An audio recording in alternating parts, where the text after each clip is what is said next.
What's up, everybody? Good morning. Welcome to Philly with Jon Marks on PHLY. As always, brought to you by Bet Parks. Good morning to everybody out there on YouTube, our mad chatters that watch and comment live every morning. Good morning, everybody. Tyler Zuli in the house. Programming note for the Anthony Gargano show today. At 10:30, Cooper DeJean will join the show. That's right. Can I do this? I got to bring it down so people can see, right? Like everybody wants to know what this is. I'm sure Anthony's going to talk to him about it. I don't think it's all that complicated with what he's doing. It works for him. It does. So Anthony with Cooper coming up at 10:30. We have a lot to talk about this morning with the Eagles. And just a quick note on the elevator situation, since we've talked about it here the last couple shows. Still not working. Now, I did get an update yesterday from Vince Pellegrini because I texted him immediately after the show, and I'm like, all right, I got a couple things. What's going on with the elevator? And he gave me an update. Apparently, a part needed to be ordered, and the part couldn't arrive till later this week.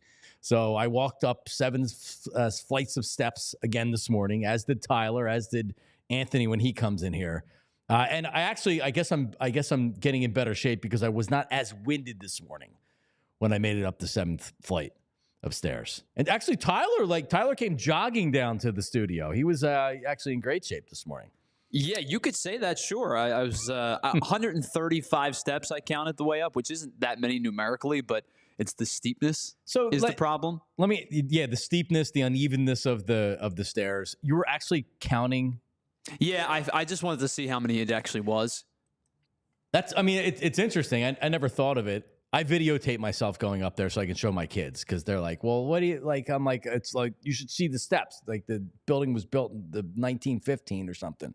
But anyway, yesterday when I was leaving, I was walking down the stairs and there was a heavier lady that was sitting on the steps. And I had stopped and I'm like, are you okay? And she was breathing really heavy. I don't think people understand, especially when it's cold. And she had to make it to the 5th floor, and she was really out of breath. And I felt really bad for her. So hopefully our nightmare is over soon, Tyler Zuli. But let's not talk about a nightmare here to start. Let's talk about something that's awesome. It's this Philadelphia Eagles team. So I was thinking about this yesterday. Because you go back to 2017, the Super Bowl team, because I had some people asking me, all right, well, like, who do you got? You got 2017, you got 2022, you got 2004, you have this team. And it's not the end of the season. You don't know where they're going to be. But head-to-head or as far as singular season, it's difficult to pick any team over 2017. You look at what they did, how they won the Super Bowl, and they were rolling that whole year. 2022 was a really good team. 2004 was a really, really good team. But outside of single years, what's exciting about this team is they're young and they're built to last. This team is sustainable. All right, 2017 wasn't. If you think about it and you go back, I went back and I was looking at the roster of 2017, and it's been 7 years. So you wouldn't expect really anybody or very few players being on the Eagles right now that were on the team in 2017. It's the NFL, not for long, short careers, So there are 2 players that are on this, 3 players that are on this team that were on the 2017 team. Can you guess who they are, Tyler Zuli? You said 3? 3 players that were on the Super Bowl team are currently on this team. Are you including right Brandon now? Graham? I am. Okay, so Brandon Graham, Jake Elliott. Correct, which really shouldn't count. But is the other one Rick Lovato? How? Well, you know what? Rick Lovato is on the team because he was the long snapper, right? He was. Yes. Okay, I guess that. All right, sorry, you're looking for positional players. Lane Johnson. Well, duh. Yeah, that was stupid of me to not think about. Well, no, sometimes the most obvious are the most difficult. So when you look at the 2017 team, and we love them, they won a Super Bowl. They were built to win that year. They weren't built to last into the future, right? And you look up and down the roster, they were a team that was, and somehow I have lost this since I originally had it, but let me just Google it right here. 2017 Eagles roster. But they were built on some players that they had that were here for a long time, right? Like, so Vinny Curry was a second-round draft pick. Timmy Jernigan was a pickup. Fletcher Cox was a draft pick. Brandon Graham was a draft pick. Michael Kendricks was a draft pick. Jordan Hicks. Bradham was a good signing. Mills, Darby, McLeod, Jenkins. The problem was none of these guys really had staying power. So Vinny Curry ended up leaving shortly thereafter. Fletcher and Brandon remained. Michael Kendricks gone. Hicks gone. Bradham gone. Mills, Darby, McLeod, Malcolm Jenkins. They weren't, this, especially the defense, wasn't built long-term. Chris Long was brought in as a rotational player. They had a really good team. On offense, Carson Wentz, LeGarrette Blount, Nelly, Alshon, Torrey Smith, Zach Ertz, the line, Kelsey retired. But so this team won in 2017, but you saw that it couldn't be sustained. Still a good team after 2017, but it couldn't be sustained. And by 2020, it was pretty much over. 2022, you see a team, a lot of the same team right now, in particular on offense. 2022 in the Super Bowl, nearly won a Super Bowl. Jalen Hurts, A.J. Brown, Devontae Smith, Dallas Goedert, who is now injured and is going to go on could go on short-term IR. Jordan Mailata, Landon Dickerson, Lane Johnson, Sayamalu left, Kelsey retired, but a good portion of your offense is still around and still very much in their prime. Their defense, though, when you look at the defense from 2022, Hargrave, Linval Joseph, Fletcher Cox, Hassan Reddick, TJ Edwards, James Bradbury, Darius Slay, Marcus Epps, CJ Gardner-Johnson, Avonte Maddox, who shouldn't be playing at all. Did I mention Josh Sweat? He only played 2 snaps the other day. I know. Yeah, he should get no snaps, by the way. But anyway, so Howie had a lot of work to do in 2022 to say, hey, our offense is here. The window is very much open, but we have to totally redo the defense. And man, have they redone the defense. Think about how they've done it too. Look at Howie Roseman in the Eagles drafts, and we'll just start in 2021. All right, Devontae Smith, first round, Landon Dickerson, second round, Milton Williams, third round. Milton Williams has turned in, and I'll give Tyler credit. He was talking up Milton Williams before the season. Milton Williams is going to make some money in free agency. He's a really good player. 2022, Jordan Davis, Cam Jurgens, Nakobe Dean. 2023, Jalen Carter, Nolan Smith, Tyler Steen, and Sidney Brown look like maybe backup players. And then this year, Quinyon Mitchell, Cooper, and Jalix Hunt, who looks like he's already a contributor on a team here. So, you look at this team and you look at how sustainable their roster is. So in 2017, they won the Super Bowl, but now looking back at it, we knew that team wasn't going to be back to a Super Bowl, or it was real they were going to be a good team for a couple years, but this wasn't something that you could say, all right, for the next 3 to 5 years, this is going to be one of the better teams in the NFC. This team right now, for the next 3 to 5 years, is going to be one of the better teams in the NFL, period. Just look at their roster and look at their age. Just totally across the board, offense and defense. Saquon Barkley, all right, you got a couple years of Saquon Barkley. He's probably not here past maybe 3 years from now. But you look at the rest of the team and you look at their roster, right? Josh Sweat's 27. Milton Williams is 25. Just the entire core of the defense. I don't know how I've lost what I had here before. We look at their entire defense. Like Zack Baun might be here, he might not, but he's only 27. A.J. Brown's young. He's going to be here long term. Jalen Carter is only 23. Jordan Davis is 24. Nakobe Dean's 24. Cooper's 21. Landon Dickerson's 26. Even Gardner-Johnson's only 27, but he's here for a couple more years. This team is young. They're athletic. And they're going to be here for the long term. And they're going to be here for their next contracts. The majority of your defense are on rookie contracts. You have to pay them all, which you're going to need Howie to be creative to get all that done. Nolan Smith, 23 years old. Devontae, 26. You have a team with great players and young players. So, hey, Eagles fans, listen. I said it last year. I was pinching myself where I'm like, this is unbelievable. I was an Eagle fan that grew up in the 80s and 90s where they didn't win squat. It took till 2017 for them to win a Super Bowl. And then it wasn't sustainable. And then Carson Wentz was gone. And then last year it fell apart. So it was like, all right, well, I'm glad I pinched myself because it wasn't real. This is real. This is sustainable. And are they going to win a Super Bowl this year? Who knows, right? But right now, they are one of 3 or 4 teams in the NFL that are built to win a Super Bowl. And now they got to finish the season and stay healthy and win the games, et cetera. But this team is built to win this year. This team is built to win next year. This team is built to win for the future, which is something that you can really kind of dig your teeth into and say, all right, this might be the best time that in my life to be an Eagles fan. They have an amazing front office with a great GM and legitimately an organization that can not only draft, but drafts really, really well. They have coordinators that are amazing. Kellen Moore, Vic Fangio. They have a head coach that gets his guys that play and has one of the best winning percentages of all time when you look at what he's done so far in his career. And I know a lot of people don't want to give Nick Sirianni a lot of credit, and I still have a little bit of a pause before I go too far with them. You can't argue with what they're doing. So this team is amazing. It really is. Their offensive line, year in and year out. Jordan Mailata's 27 years old. Cam Jurgens is 25 years old. Lane Johnson, people want to talk, well, I don't know how many years Lane Johnson has left. Lane Johnson's got at least three more years. I don't think he's going anywhere, right? Up and down the line, young studs on the offensive line, on the defensive line, but now on defense, all 3 levels. In 2017, secondary was linebackers were pretty good. Defensive line was great.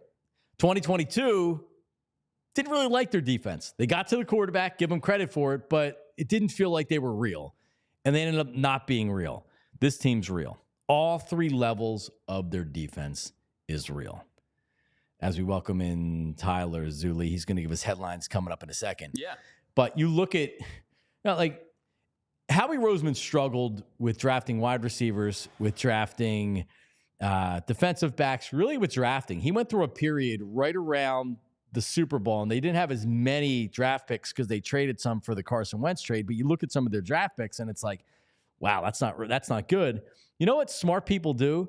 Smart people say, all right, well, what am I failing at? And what exactly am I doing wrong? All right, I'm going to draft Georgia defensive players instead of drafting players from wherever. It seems to be paying off so far. I mean, really, Howie Roseman has transformed himself and this organization into really building from the ground up, as opposed to being what it felt like a couple of years ago was, we're going to spend money in free agency to fill holes.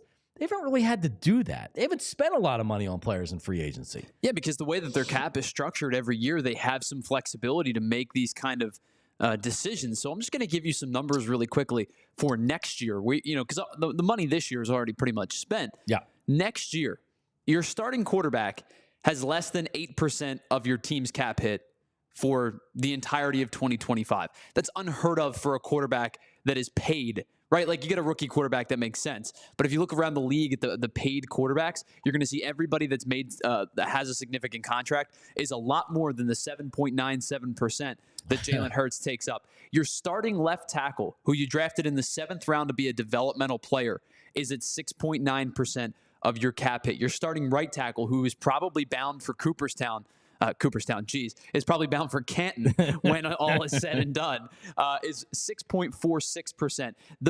A top 5 wide receiver in the NFL, and A.J. Brown, is 6.5%. Now, Darius Slay is going to be at about 5% of your salary cap next year, and I'm not sure what the return on investment for a 35-year-old Darius Slay is going to be. But the point is, Devontae Smith, 2.5%. Your Pro Bowl guard, Landon Dickerson, 2.4%. Your emerging star defensive tackle, Jalen Carter, 2.1%. Saquon Barkley, maybe the best running back in the NFL, 2.03%. And everybody else is under the 2% threshold. The point that I'm trying to make here is next year's salary cap has been constructed in such a meticulous way that you have flexibility and $35 million in cap space heading into next year. Because here's the thing. You're right. You are going to have to sign some of these guys because eventually guys are going to come off their rookie deals. Quinyon Mitchell, Cooper DeJean. Jalen Carter. All of these guys are going to get paid inevitably, plus the guys that you sign to small-term deals like a Mekhi Becton or a Zack Baun. But the Eagles have allowed themselves some flexibility to potentially bring back some, if not most of these guys because of the way that they've structured their cap. I don't think you can tip the cap enough to the way that they've done this in a way that is provides a sustainable model. Now, the other side is you have to have good players, which they clearly have shown that they do. But the ability to keep a majority of these good players comes down to the fact that they've done an incredible job with the cap. Well, I mean, and they've had a good.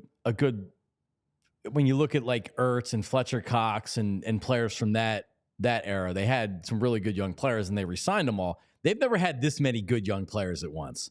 Where now maybe you are going to have to make some tough decisions, not with those players, but with guys like you had brought up, Mekhi Becton. I don't think you can pay him. You're going to have somebody on the offensive line, a floating interior guard that isn't making $10, $12 million a year. Becton was a bargain on a one-year deal, and he's been great, and he's probably going to get paid elsewhere. But like, yeah, you have to let Vaitai walk because you don't want to pay him double-digit $1 million a year. Say Amalu, who goes to Pittsburgh, and they can't develop offensive linemen. You're going to have to let those guys leave, which is fine because as long as you can draft other guys, you can find reclamation projects with Jeff Stoutland, you can do it.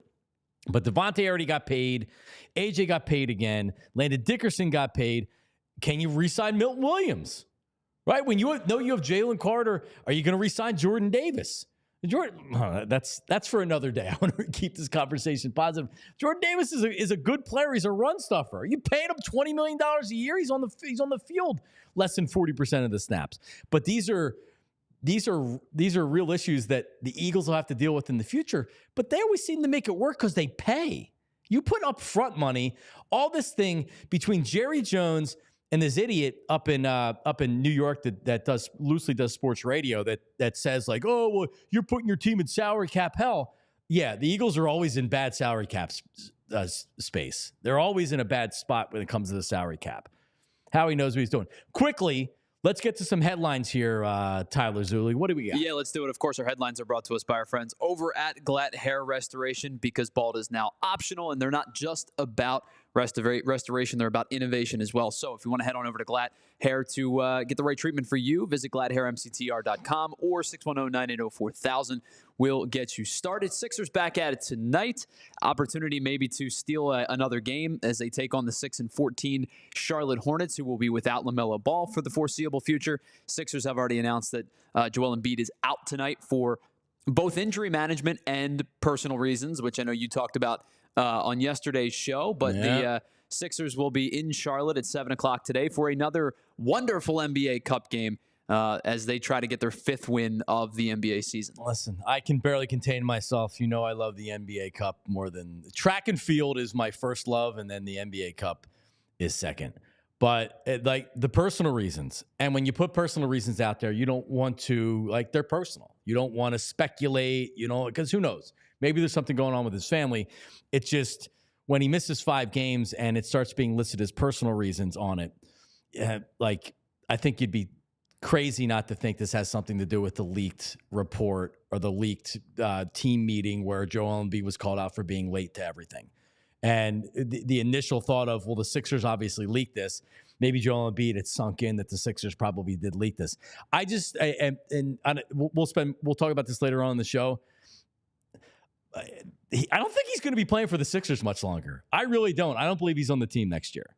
Yeah, obviously it's over. Nothing can be done until the offseason anyway, so we could have the hypothetical conversation for the next, 65 odd games until the season's over. Does he play this year is my question. Yeah, I think at some point he will. I do. I think he'll play at some point again. He has only played in 4 of their potential 19 games now, as he misses tonight's game as well. See, I think he gets shut down with the knee, and he never plays another game for the Sixers. The personal thing is, to me, if it's not something with the family, and I hope it's not something with the family. I hope this is really between something going on with him and the team. I don't know how you come back from that, knowing his personality. I don't. All right, well, the NFL season wrapped up, or this season, week 13 of the NFL, well, week 14, week 13. Week 13 of the NFL season wrapped up yesterday with a high-scoring Monday Night Football game. The Broncos beat the Browns 41-32. Jameis Winston did his best to win the game for both teams last night. Threw for 4 touchdowns and almost 500 yards for the Cleveland Browns, but he also threw 3 interceptions, including 2 pick sixes in this one. Jerry Jeudy, 9 catches, 235, and a score. 4 receivers in total between the Browns and the Broncos went for over 100 yards. Jeudy and Moore for Cleveland, Mims and Sutton for the Denver Broncos. Broncos improved to 8-5 and continue to prove me wrong as Bo Nix has been more good than he's been bad. He had 2 interceptions last night. Did throw 2 picks last night. Yeah. But Cleveland falls to 3-9. And I will say this, I know that they're probably sunk at this point at 3-9. They are an infinitely better team, even with the Jameis Winston, stuff. Like, I don't even know how to describe it, right? The highs and lows of Jameis Winston. They are an infinitely better team with Jameis Winston at quarterback than they were with Deshaun Watson at quarterback. I agree. But they're still losing games with Jameis Winston. But that's how bad Deshaun Watson was. No, like, Jameis gives you a shot out there. Deshaun Watson he was so bad, and if you're Cleveland, you're so screwed because that ain't getting better. So, by the way, I have a buddy who brought up Jameis Winston one time, and he's a Dolphins fan. So he was talking, as backup to Tua, and his thought process basically was like, if you're a mediocre team, if you're a middling team, you should bring Jameis Winston in because Jameis Winston provides you a ceiling. Now, the floor is probably really low, as you saw last night, where he throws 3 picks, including 2 pick sixes, but he also threw for almost 500 yards and 3 scores, so the ceiling could be super high. If you're looking for intrigue, if you're looking for the potential to have a spark game, Jameis Winston is about as good as you can get for the price that you're going to pay for Jameis Winston. Yep. Jameis Winston. He's fun to watch. That's for sure. All right, he's fun to listen to too, man. He's just he's just become like everybody lauds him. He's like this great teammate. He gives you funny quotes. Like, he's just an interesting guy. But he just seems to love life. He seems to love playing football. You saw him in the snow the other week. He was just having a blast playing football. He's having fun. The way his Saints teammates, the way they greeted him after the game at the other week was it's telling. They love him. His teammates love him for sure. All right, thank you, Tyler. Anthony DiBona, who covers the Eagles and the NFL for Pro Football Network, among other publications, including the Metro, and is it Philly Sports Network, PSN? He's going to join us coming up here in 2 minutes, and we'll talk Eagles with him. He was putting out a lot of information on this defense, so we'll talk to Anthony coming up here in 1 second, so don't go anywhere. Hey, listen, let's talk about glatt hair restoration. If you're balding, if you're going bald, whatever stage of hair loss you're in, glatt hair restoration under the direction of renowned plastic surgeon Ken Morgenstern. Yes, glatt hair restoration by Morgenstern Medical. So you're losing your hair. A couple things you can do. You can go on Instagram and get in that algorithm to where now every ad that you see is about sprays or creams or foams for hair loss, which don't work, right? You can shave your head.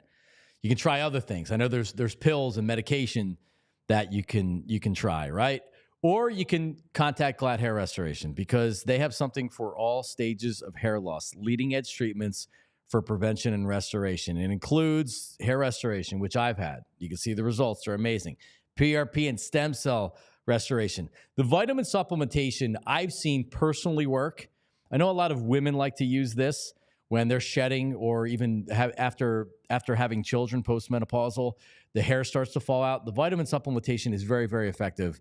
Laser light therapy, non-invasive TED treatments, which I have yearly for maintenance. But like if you're losing your hair, you want to do something about it, there's no better place to go than Glatt Hair Restoration. Each patient receives a complimentary one-on-one consultation to pinpoint the best course of treatment. They're going to look at your hair. They're going to look at your age. They're going to say, here's what we think we should do. They're not necessarily going to say you need hair restoration. All right? They are an advocate for you. All right? From the first time you call them until your follow-up visit. Right? They understand that this is a big decision if you want to get restoration or something like that. But bald is now optional. If you want to improve the way you feel about yourself, Glatt Hair has the right treatment for you. Visit Glatt Hair, Glatt GlatHairMCTR.com or call them 610-980-4000. 610-980-4000 or GlatHairMCTR.com. All right, Ace Hardware Home Services. You need something. Maybe it's an installation job. Maybe you have something that's going on with the plumbing or the heating, seasonal maintenance, installations, upgrades. They're bringing understanding. They listen to your goals, and the job isn't completed until you're satisfied. Ace Hardware Home Services. From plumbing to heating to cooling, they have trusted pros to keep your home humming all year long. Bringing helpful home, the helpful you love, from the store now to your front door. So to get started on your next project, Ace Hardware Home Services. And whatever it is, right? Like we talked about, your heater goes. They have emergency services available. It happens on a Sunday afternoon. Boom. If you don't have a guy, you need an electrician. If you need an HVAC, if you need a plumber, you're like, well, let me do, nope, Ace Hardware Home Services. Local matters, right? Local matters. Free estimate on equipment installation and replacement with trusted advisors and options that are best suited for your home and your budget. Visit Ace Hardware Home Services online at acehardwarehomeservices.com to get started on your next project. All right, Birds.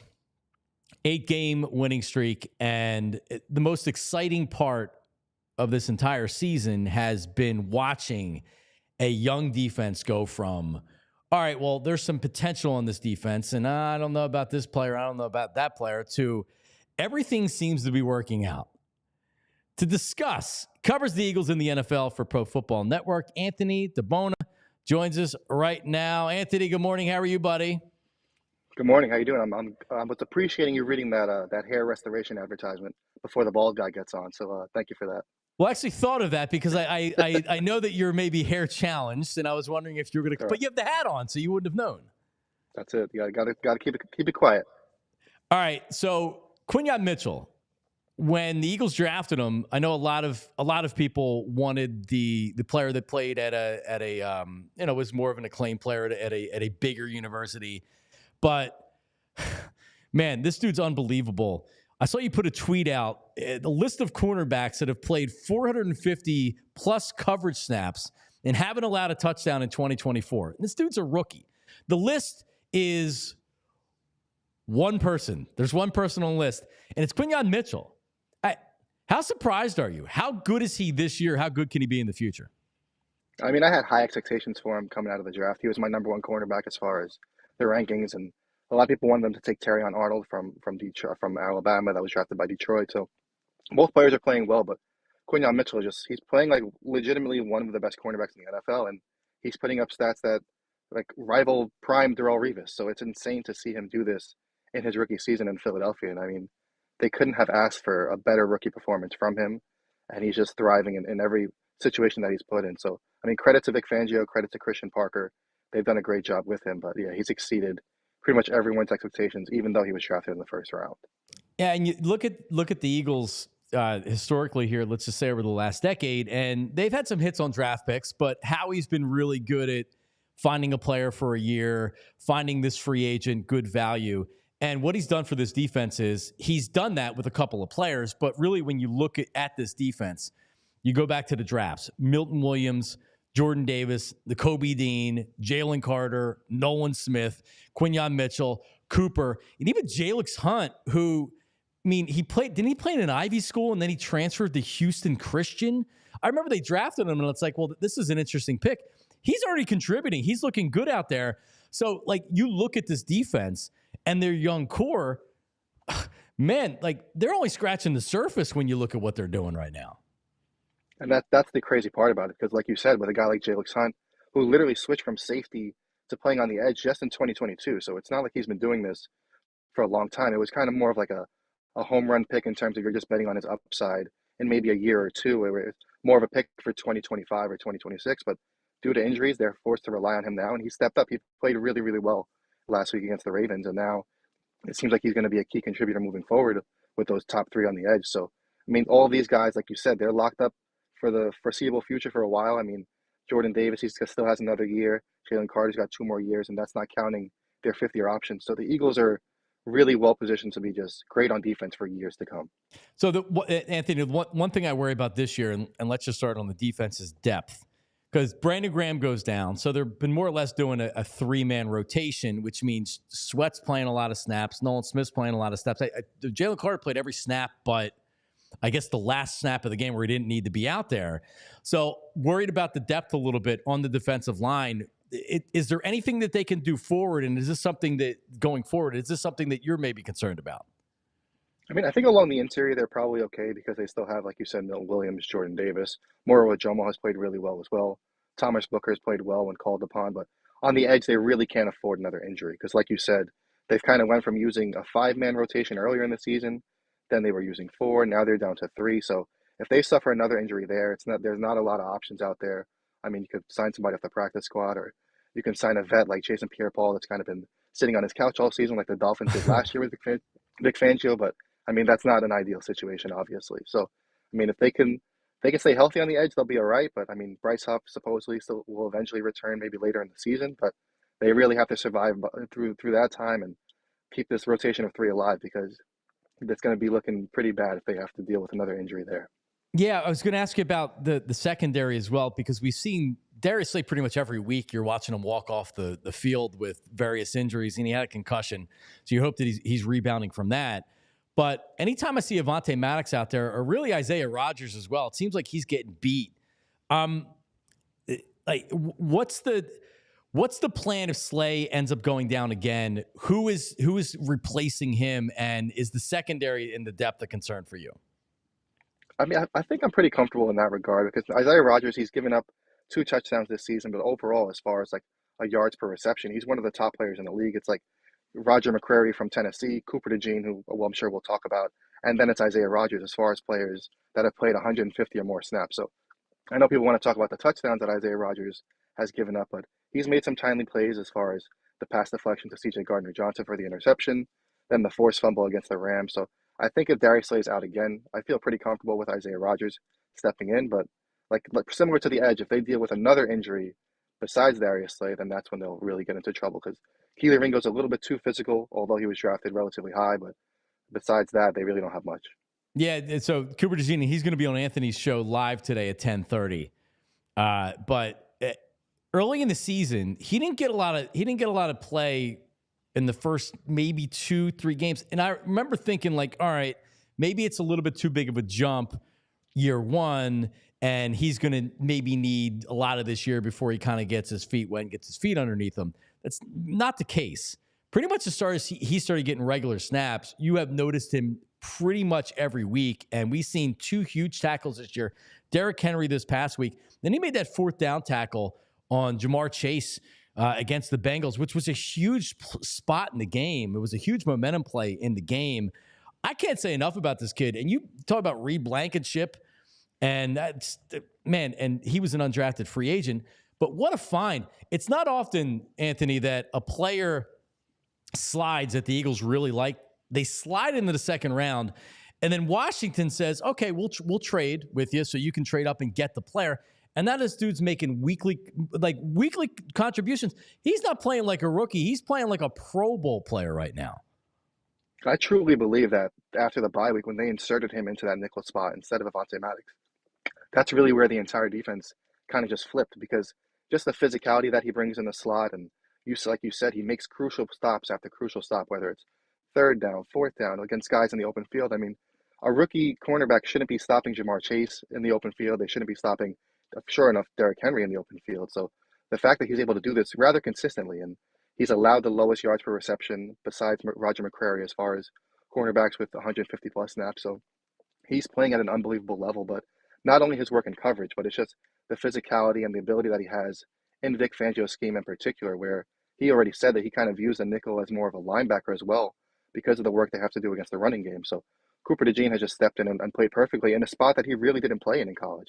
He mostly played outside cornerback in college, but he's adapted well to that slot. And it seems like between him and Quinyon Mitchell, the Eagles are set up for success in the secondary for a long, long time, which is something that we haven't been able to say for years. All right. Better defense. This defense, 2022 or 2017? Who's the best defense of the 3?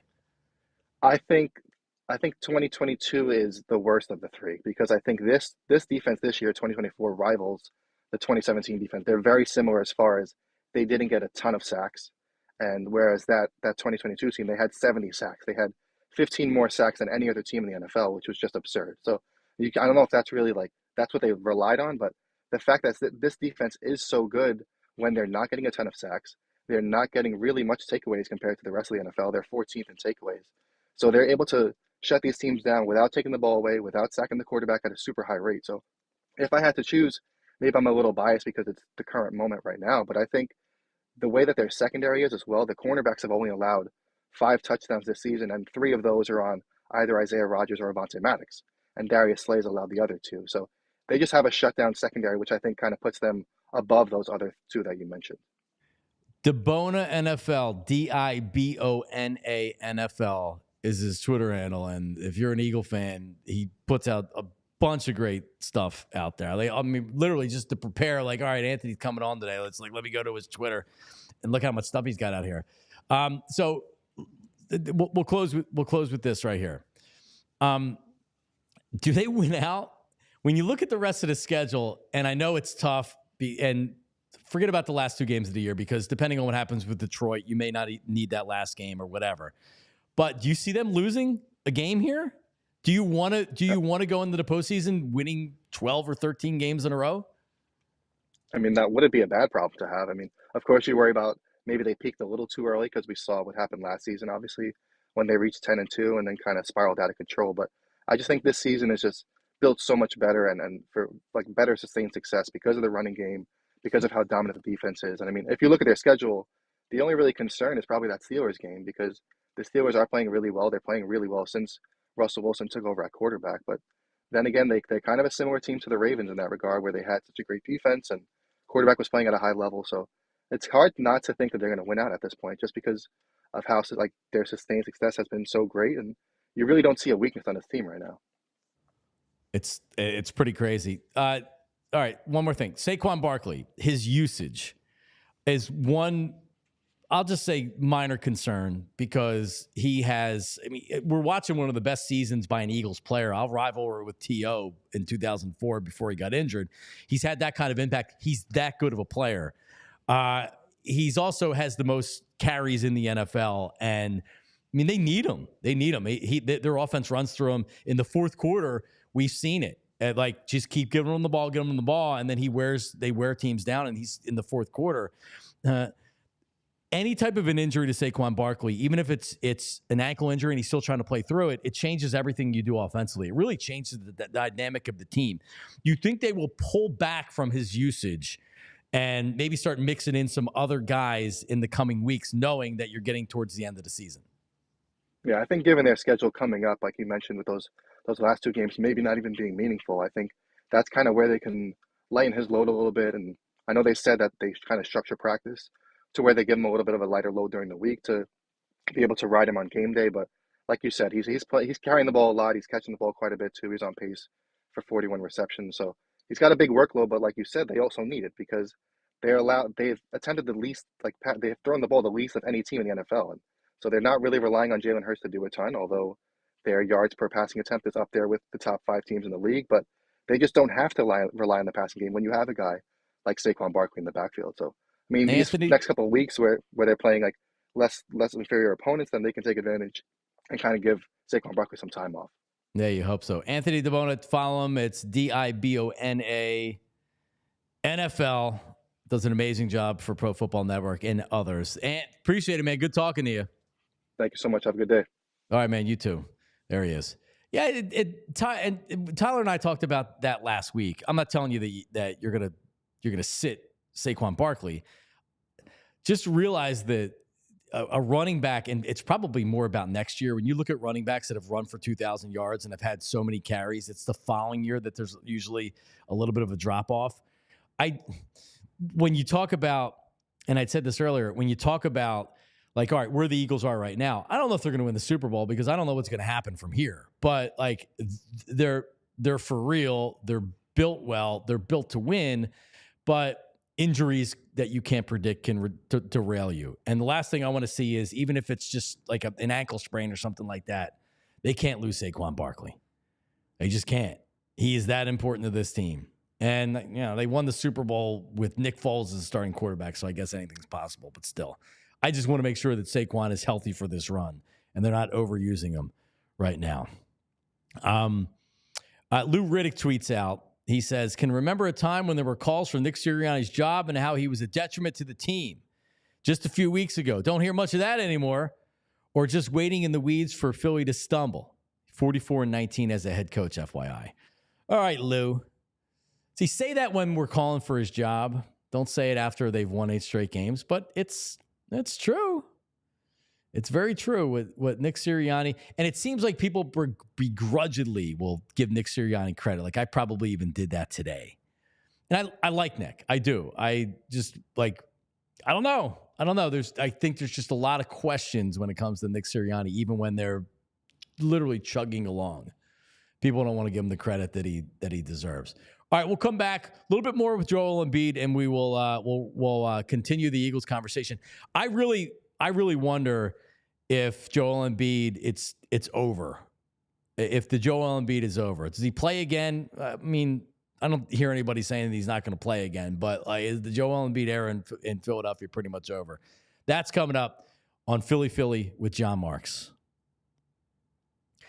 Hey, it's best time of year, pro and college football. Heading to the home stretch, perfect time to bet futures on the BetParx Sportsbook and online casino app.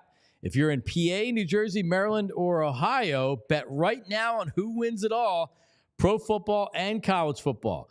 Here are the payouts on a $25 wager on the top 4 to win it all in pro football. Detroit, $25 wager, pays $80. Next 3 favorites, Buffalo, Kansas City, and Philly, are all the same. $25 wager, $125 if any of them wins it all. College football, Oregon's favored. A $25 wager on Oregon to win it all pays $87.50. Next is Texas, 25 pays $100. Ohio State, 25 pays $118.75. Georgia, $137.50. Notre Dame, $200. How about you Penn Staters out there like Tyler Zurley? A $25 wager on Penn State pays $118.75. You must be 21 and in PA, New Jersey, Maryland, or Ohio for the BetParx Sportsbook and online casino app. BetParx.com has all the terms and conditions. Gambling problem, call 1-800-GAMBLER. With the BetParx app, there's always another way to win. All right, flu season, flu shots. And we've been on a good run at the Marks household with sickness. Everybody's pretty much okay right now, but that doesn't mean that's going to last, right? So if you want to protect you and your family from the flu, well, the CDC recommends getting a flu shot every year. A person's immune protection from vaccination declines over time.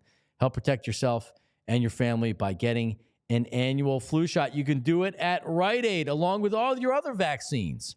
Just ask your pharmacist to help you and to ask all your questions. And when you walk into a local Rite Aid, you can schedule it right there. Or go to RiteAid.com. State, age, and health restrictions apply. Just ask your Rite Aid pharmacist for details. All right, well, there you go. Rite Aid. Tyler had said this to me before the show, and he's right. And having worked sports radio at WIP for as many years as I did, I didn't have to pay attention to the 76ers until pretty much the Eagle season was over. If they were good and there wasn't a lot of conversation with the Eagles, you could sneak some 76ers talk in. But when they're annoying and they're negative and all these other things are coming out, you can just say, you know what? I'm glad I don't have to talk about this. So thank God the Eagles were good this year and the Phillies are going to have a big offseason because we can kind of hide the 76ers. So, like, the season's done. Like, Tyler, are you there with the 76ers right now?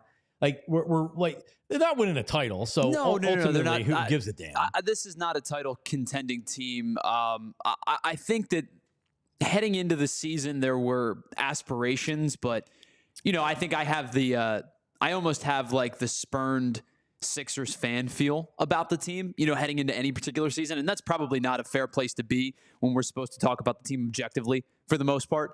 But I have this like prove it to me feel with the team specifically because they have found new ways to hurt us for half a decade plus now. So I had a little bit of a, keep them at an arm's length feel, even when they do bring in Paul George and you have what you consider a big three tandem with he and Embiid and Tyrese Maxey. And Jared McCain had a really nice start to the year, slowed down a little bit in the last couple of weeks, but I think overall has been a super productive player. Right this minute, no. I mean, there's no reason to feel that they have that competitive feel to them. They're 10 games under 500 after 18 games. Like, to even get yourself out of that hole, to get back to 500, you would have to either win 10 straight games or go 15-5 in your next 20 or 20-10 in your next 30. Like, you're talking about a chunk of the season just to get back to a trajectory that could put you on a playoff push. So no, it doesn't feel that way at all right now. No, and it feels like just a waste of time even. I mean, obviously we're going to react to the games, talk about the game. So tonight, Paul George and Embiid are out again. Embiid for personal reasons and the knee. And there's not really a lot of information out there. I'd be curious. Maybe we'll have Keith Pompey on later this week or one of the guys, DiBona, can come on. It's just like, to me, it feels like it's over. The Joel Embiid era is over. Does he play more games for the 76ers? Yeah, I think so. If he's not out for the season, I mean, he's going to have to, unless he's not going to shut it down, is he? To me, this is much more than the injury. Well, and you brought it up earlier in the show. You said you don't speculate on these type of personal reasons, right? If it comes out personal matter, personal reasons, family matter, whatever verbiage that they use, you kind of leave it at surface value for the time being, because you don't want to prod, you don't want to speculate. It could be something personally, it could be something with his family, it could be something with a friend. It could, you know what I mean? Like, there are so many different things that could play under the blanket of those personal reasons.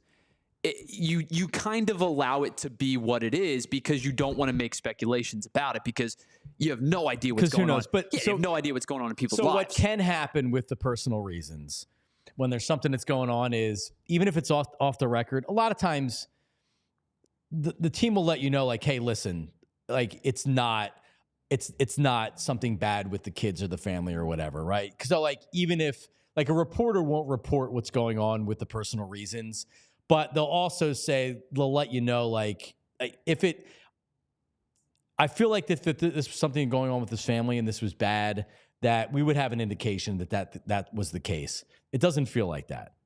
It doesn't feel like that at all. It feels like that this is very much something that's going on with Joel Embiid and the team based on that report.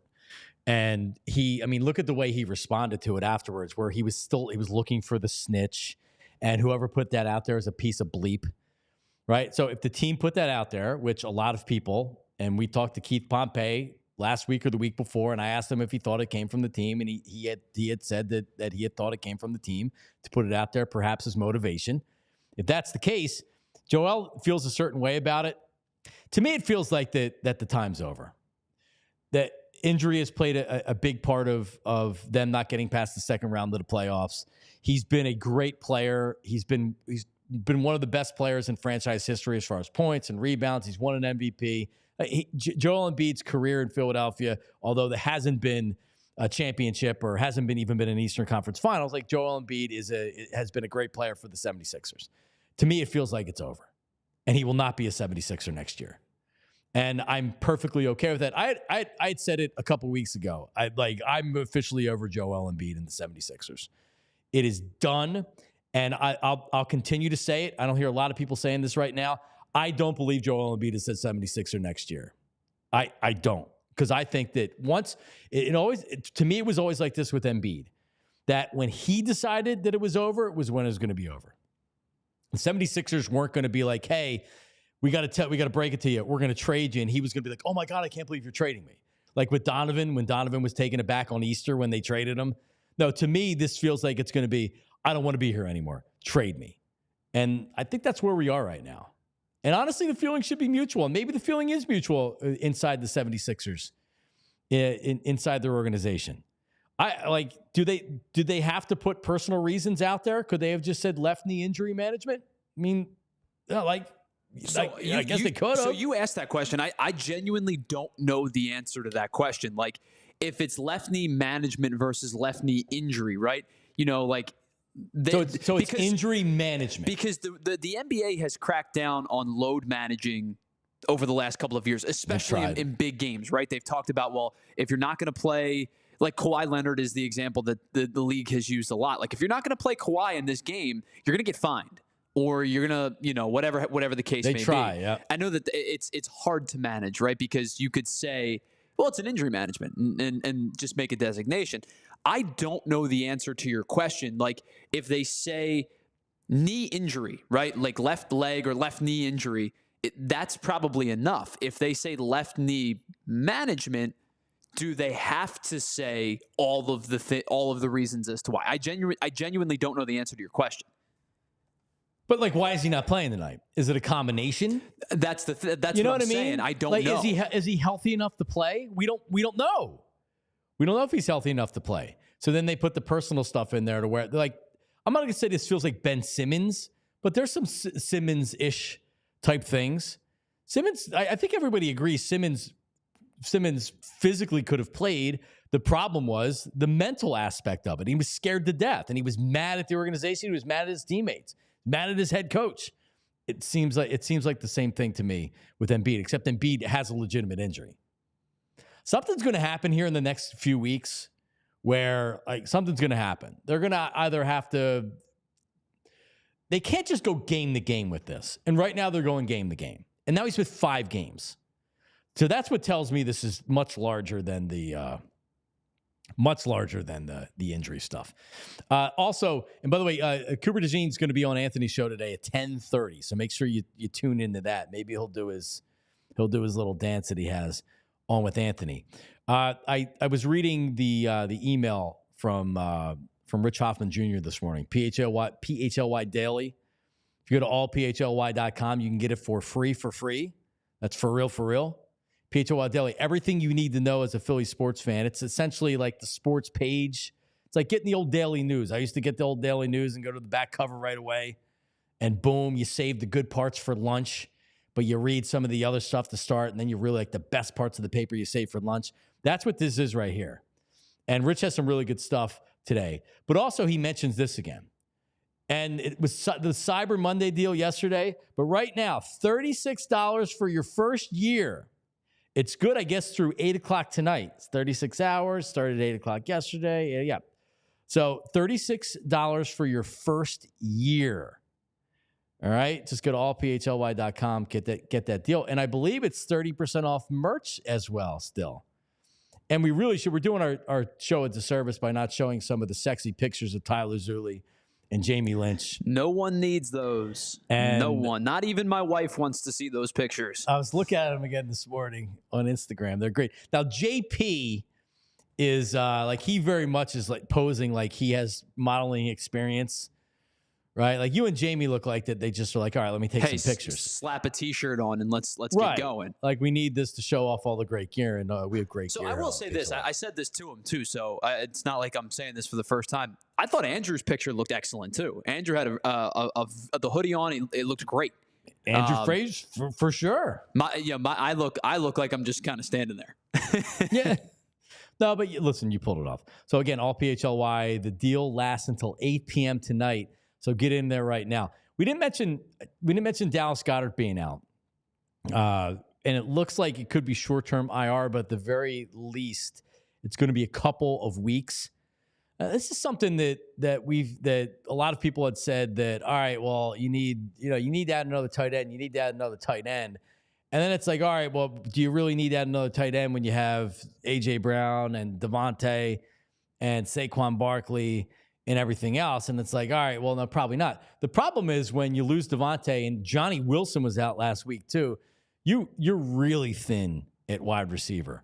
Really, really thin at wide receiver. So Dallas Goedert has been, he's been Dallas Goedert. He doesn't get the usage that you think he can handle unless he's not going to be there. But definitely he's going to be looking for a new deal, and it doesn't feel like it's going to be from the Eagles. Well, I think because he just can't stay healthy. I think the Eagles are going to invest some sort of capital in the tight end position this offseason, whether it's High via draft free pick. agent or a draft pick. Like, I'm not saying they're going to take a first round player, but like, this is a decent crop of tight ends. Loveland and Tyler Warren are probably the two big ones, but like Harold Fannin from Bowling Green is a name you're going to hear a lot come, draft coverage season. I think he leads the country in receiving yards out of tight ends.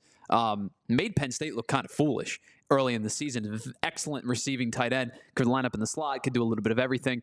This is a decent tight end crop. I think you're probably going to see them invest in the tight end position at some point in the near future. Yeah, they had Zach Ertz. They spent a second-round draft pick on Goedert. Yeah, like Ed brings up, do you think about a Michael Mayer, who obviously Brock Bowers is the tight end now of the future for Vegas. Do you think about a Michael Mayer type tight end? Hell yeah, you do. Man, they're just thin at wide receiver. Past that, Dotson has not been a pickup that a lot of people expected. You're not getting Paris Campbell. They brought him in. Unfortunately, they've had some misses in guys that they've brought in. So, they invested a third-round draft pick for Dotson, and he's under contract for next year, too. He's making first-round money. So, he's going to be back next year. I don't know who's taking that past this year, but it's not. So, one last thing on the Phillies here that I had listed that I wanted to talk about. I need a move soon. I need something. And we know the problem with baseball free agency is that it will go into the new year. It will go into February. Sometimes it'll even go into March. Bryce Harper didn't sign until February. Then Jake Arrieta later on signed with the Phillies right around the same time. You just wonder if that one move is going to be what kind of sets off the chain reaction. So, for example, if the Phillies are able to trade for Crochet, does Ranger Suarez then get moved? And then all the other pieces start to fall because – all right, that pitcher's gone, so now we need to sign a pitcher, so we're going to go out and sign this guy. We're going to make this trade. Juan Soto, when he finally signs, and who knows where this is going to go. Boston and Toronto apparently are the teams that are rumored to maybe be offering him the most money, and that may be a leverage play to try to get the Mets or the Yankees to step up and how much money they're offering. So I love Hot Stove. Unfortunately, the burner doesn't get turned up very high. It's more like on low to medium heat. Yeah, it's on simmer right now. It's just keeping the water warm as we speak. I think the Juan Soto thing, he's the domino.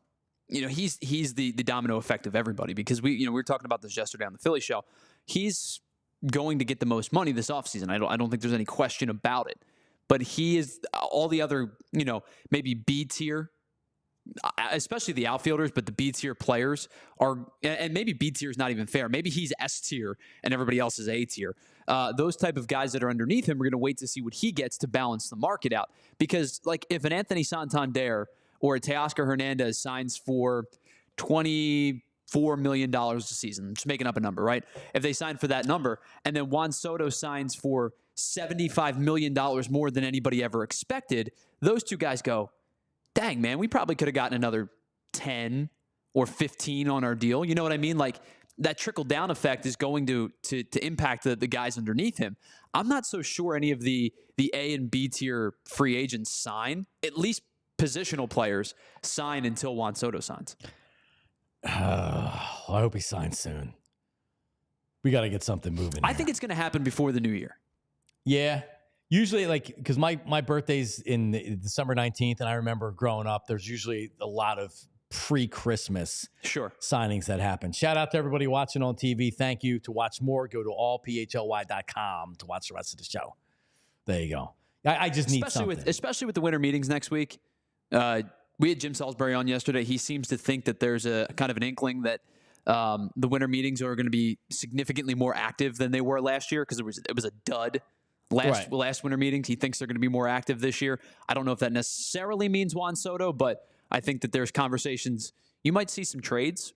You might see some movement. I'm ready for all of the above. I'm ready for some trades. I'm just like it's so interesting. Some years your team is set, so you don't get a lot of moves. Maybe a free agent here or there. A lot could happen. I saw Bohm. I think Ken Rosenthal said the teams view him as a good, not great player. It's like, yeah, duh. I think we view him as a good, not great player. I think everybody views him as that. It's amazing, but like that's probably where the value is. Of course, Dave Dombrowski's going to try to shine him as he was a starting all-star last year. All right, but is he really a starting all-star at the end of the year? All right, we'll be back tomorrow. Shout out to all of our mad chatters. You're chatting it up. You're watching live every morning on YouTube. We appreciate you. Our podcast listeners, the audio podcast, if you ever want to listen to that, just wherever you get your podcast, search Philly Philly with Jon Marks. Tyler gets it up shortly. And we will talk to everybody tomorrow live at 8 a.m. See you. We all silly like the mayor.